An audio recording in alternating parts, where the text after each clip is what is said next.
From Tetris to Dark Souls to Minecraft to Band of Bugs 360 edition, these many different games have held a lot of influence in the development of the gaming sphere, an event that I truly believe, if it did not happen, gaming would be completely different in 2024. Before we get into the video, I do just want to say I'm pretty sure you can probably hear the active warzone outside my room.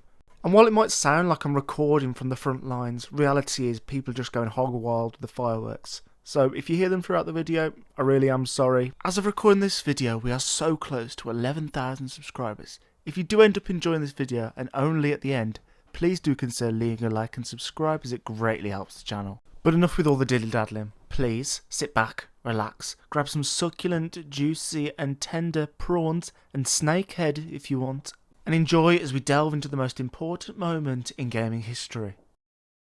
I'm going to be completely honest with you. If you went onto YouTube and looked up Dark Souls essays, you'd find more videos on Dark Souls than you would pimples and zits on a teenager's head. And a lot of those videos simply go gushing grannies on Dark Souls. Something I don't see talked a lot in those videos is the effect Dark Souls had on gaming, from difficulty and challenge becoming a lot more prevalent to a whole new bloody genre being created around the amazing work of Fromsoftware. So in today's video, I want to spice that up and talk about the effects it had on gaming, not to mention the amazingness of Dark Souls. Older video games had a lot more difficulty. Prior to 2010 and Fromsoftware's debut with Demon's Souls and then following up with Dark Souls, video games were becoming progressively easier. In my opinion, I chalk this up to graphics improving. Now you might be wondering, well, what do you mean? Well, with graphics improving rapidly, developers and companies are going to want to focus on the graphics as to not fall behind their competitors. So with this in mind, the idea that they're creating the best graphics possible, as was the marketing back then, it only makes fitting that the other aspects were slightly neglected. Although, of course, I do need to preface, this wasn't every single game. Of course, there was great games around this time. I'm just talking about in general.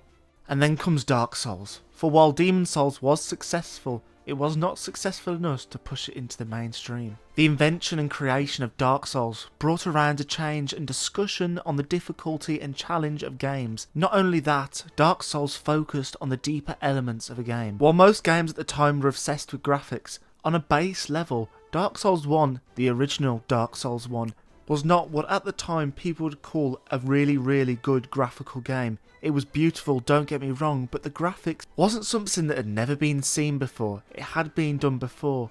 What truly captivated people was the intricately designed worlds, the interconnecting worlds, and the interesting story which accompanied Dark Souls' world, Lordran. Have you ever wondered why graphics stopped being so promoted inside of game promotions? I believe in part the reason why they were sort of phased out was due to the realisation to not only the companies, but also the people playing these games that graphics weren't everything. And I think that realisation shook gaming and it changed everything. I think games like Dark Souls paved the way for a new sort of gaming sphere that I don't think we would have experienced had it not been released.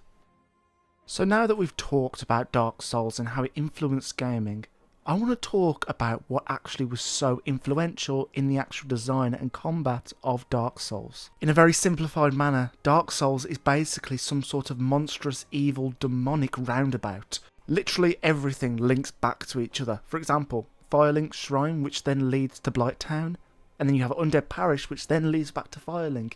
It all goes round in a loop-de-loop. Not to mention, you can get from Undead Parish to Sif, you can get to Analondo. Everything is connected, and that is one of the beautiful things about Dark Souls. Not only is its world intricately crafted, but it's also really beautiful. I sort of talked on it a bit earlier when I talked about how Dark Souls isn't necessarily the best graphical game ever made, but it makes up for it in design. Dark Souls 1's design is dark and grim and dirty, but it takes this dirty and grim idea of a world and transforms it into something beautiful. Even though it is full of suffering, Dark Souls 1's world, Lordran, is beautiful. Maybe not in the conventional beautiful that a lot of people think of when they think of beautiful, but it is beautiful in its own right.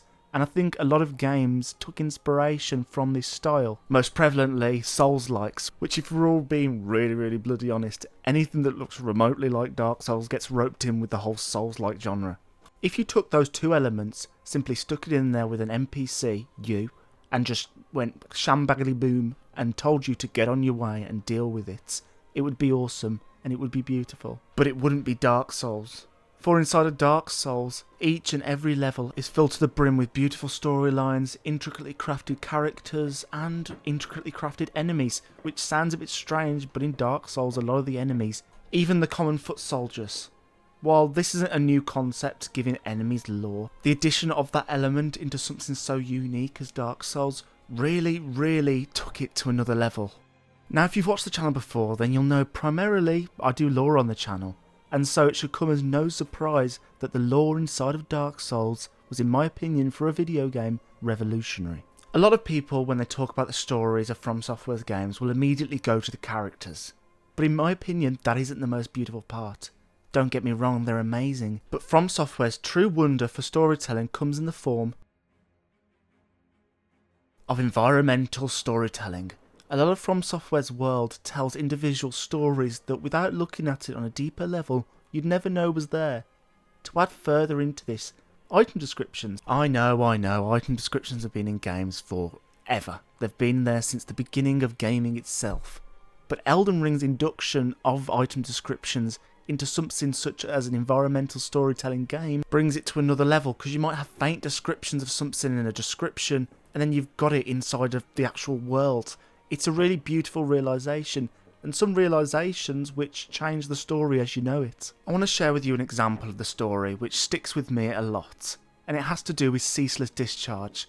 Probably what Miyazaki was doing when he programs all those feet characters. Miyazaki, you kinky bastard! Ceaseless Discharge is one of the children of Chaos, one of the children of the Witch of Izalith which you see in the beginning cutscene.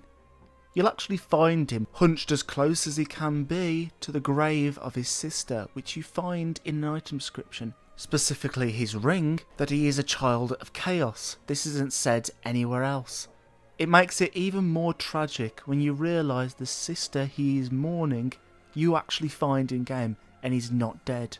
He is in this eternal torment, fighting with this parasite which is Chaos. But here comes the beauty of the environmental storytelling. You have to infer through looking at where Ceaseless Discharge is, conversations with his sister, and just the game in general, to come to the realisation that he has been abandoned by his sisters. He has been abandoned by everyone he loves, everyone he cares for, and he's just been left to rot in the depths of Izalith. No, not Izalith. Just outside Izalith, his home. He's so far, yet so close. Almost like he has been banished and isn't allowed to come back for whatever reason.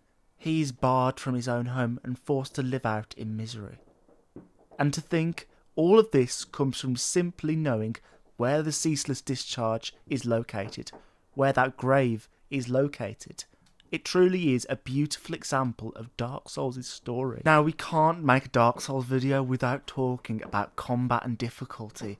Because although there are better parts of Dark Souls and Fromsoftware's games, if we're all being real, that's what everyone knows them for, at least in the first place they did. A misconception I see spread quite a lot is that Fromsoftware's games are hard for the sake of hard, when in reality that couldn't be further from the truth. The whole goal behind Fromsoftware's difficulty lies in actually overcoming the difficulty. Fromsoftware's games, or at least the Souls-like, offer a challenge, and this challenge, once you've overcome it, is a feeling unlike any other. In a lot of games you can just breeze through the difficulty, because there is multiple difficulty settings. You're struggling on expert, go down to hard. Struggling on hard, go down to normal. Struggling on normal, go down to easy. Struggling on easy, go to fucking peaceful mode. Difference here is you can't do that. You are forced to stick with the same difficulty, and if you persevere, you have accomplished something, and you haven't just steamrolled it. There's a beauty about it which you really have to play the games to understand. And I think that's where a lot of misconceptions about Dark Souls comes from. A lot of people just assume that you can't get around this difficulty and that it's impossible for the sake of being impossible. And I have got to agree, Fromsoftware didn't help themselves there. They literally called the PC version Prepare to Die Edition, when really their game wasn't all to do with dying, it was about its intricate story and whatnot. So I do agree, part of the blame does lie on Fromsoftware. I do understand why difficulty is such a big topic, considering combat is such a big part of the game, even if it isn't the only part. There's always been dodge, roll, hit games inside of gaming, but Fromsoftware, in my opinion, did it very differently. They made it more tactical. Fromsoftware's AIs are really, really smart. I'm no whiz genius with code, so I can't tell you how they do it, but they certainly do. Fromsoftware's AI feels so much smarter than other games that I've played, and I think that holds up even to this day. Mixing intelligent and clever AI that reacts to your moves, with amazing combat with the sword, slash, dodge, roll, shields, etc. There is so much weaponry and so much at offer that it's no wonder that this game's combat became one of the main focal points, and in the long run actually influenced so many different games. If you go and look at the games between when Dark Souls released and up to now, you'll notice how many games actually take inspiration from Dark Souls, whereas before, gaming was completely different. Sadly everyone, that is the end of the video. I'm not sure if you can hear that, but I did say at the beginning of the video there was a lot of fireworks, and I'm sure throughout the video you've heard some. But I'm genuinely wondering now, is there some sort of magic Harry Potter Hogwarts Legacy match going on outside? Are they introduced a multiplayer? Sadly, I don't have PSN, so I can't go join in, but I really do hope you have a great rest of your day, because I'm not going to hold you any longer. Please, don't you dare go hollow, friends, and may you find your worth in the waking world. Goodbye everyone.